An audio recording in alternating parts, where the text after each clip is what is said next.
came off from Connor, I hope. That was absolutely wonderful. The first time I saw Gerry Potter was this summer.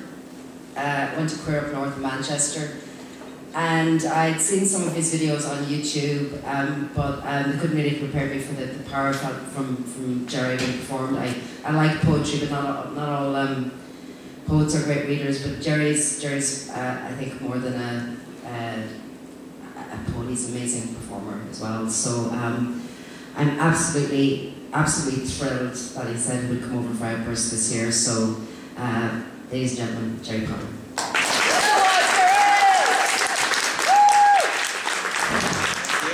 Thank you for inviting me. Absolutely adoring it. Colin Kelly, you're very good. You made me want to adopt you. Maybe I should adopt you. In a nice way, not in a weird, old way. in a sort of, altruistic. Anyway, I look like a middle-aged man now. I look like I'm often called a DILF, which is a phrase meaning "Daddy, I'd like to fuck." But I was actually a very skinny, effete young boy once, and I was brought up in an area called Scotland Road in Liverpool, and Scotland Road was god-awful hard area. I mean, really, it was designated as one of the toughest areas in Europe at the time I was growing up. And I was really, honestly, the girliest boy you could ever wish to. And I have changed. I'm still a bit, too big. But I have changed a lot. I'm not as girly as I used to be. Some things happened. But I got a lot of hassle, a lot of shit, gay kids do. And it was crap. And it made me feel very disempowered and very awful. Until I realised that actually just surviving that is where the power is. The power, you feel disempowered, you feel broken, you feel battered, but you're surviving it, and the strength that is amazing. This poem is about that. It's called The Effeminate.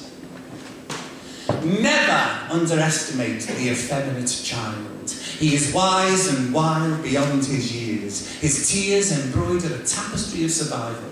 They mark the arrival of his ever-evolving, ever-loving identity. The effeminate is a fire breather with little boys drag on, a water carrier carrying a pitcher, a flagon containing gallons of experience and reserve, a reservoir of pain and joie de vivre.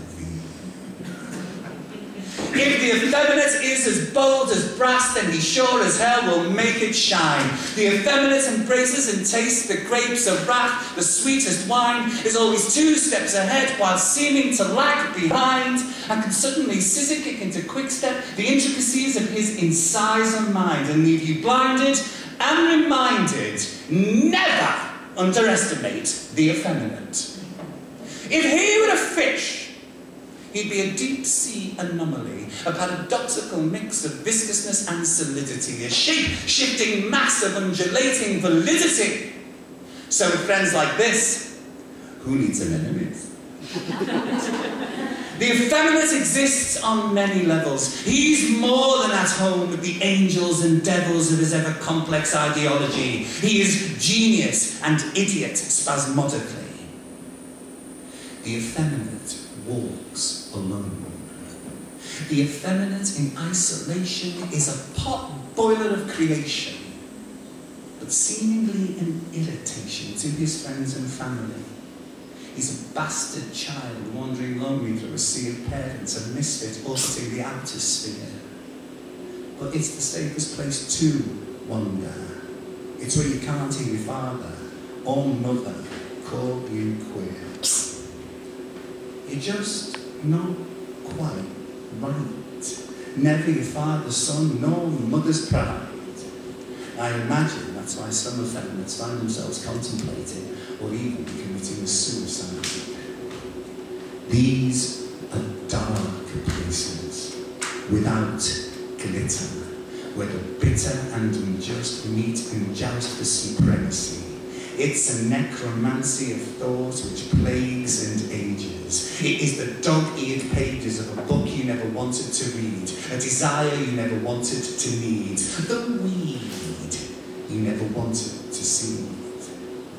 But the effeminate is more than a gardening analogy, more than a whimsical parody of sitcom inaccuracy and vulgar interpretation. He stands outrageously somewhere between form and inspiration. He can be acetylene in his intensity, ridiculous in his propensity as he reclaims his wildest imaginings. The effeminate constructed the most intricate ballet out of his silliest dillies and dallyings, a marrying of wit and movement. Something he would consider an improvement on the real men surrounding. Real men who denied him his courage. Real men who had the audacity to claim he was not like them, that he was flimsy dry, candy floss, Diana rod, next to their hard-nosed granite and stone. But the effeminate knows that some real men also find it hard to stand alone. Overbearingly hard, especially in public toilets. It's where real men have been known to understand, even offer a helping hand, where the hideous complexities of the once bullying playgrounds are left behind or quite simply overlooked.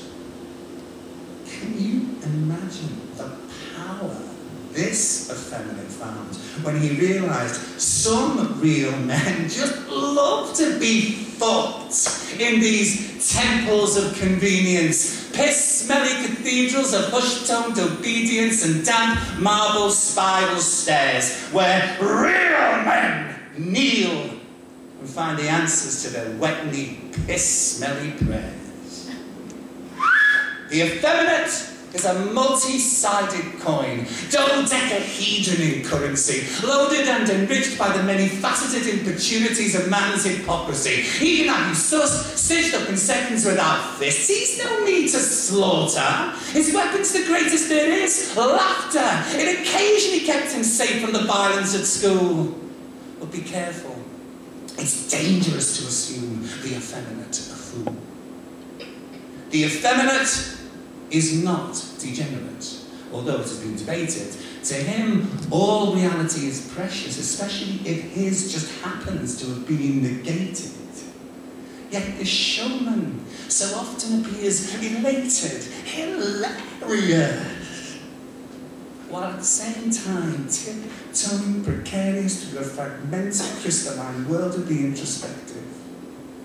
He is detective, unravelling, cat's-cradling, disabling the lies and alibis of the human condition.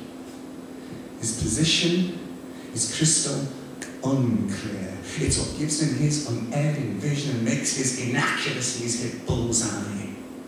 And that's why, when he shines, he illuminates the room and makes your heart beat with more than just a touch of that sophisticated boom boom. Boom, boom, boom, boom, boom, boom, bang. The aging effeminate lets his experience hang on what he hopes is his every youthful faith. But avoiding the years is a race deep inside he knows even he can't win. So be prepared for him to cheat a little in running that particular mile. But then, after all he's been through, surely the effeminate are just a little denial.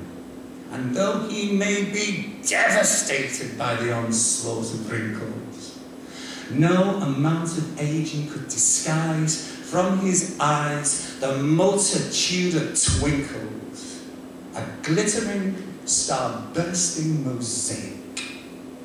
So be prepared for the effeminate to portray, and say it like it is.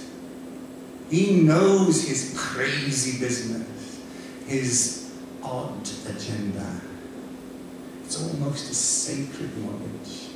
It allows the true effeminate to transcend gender.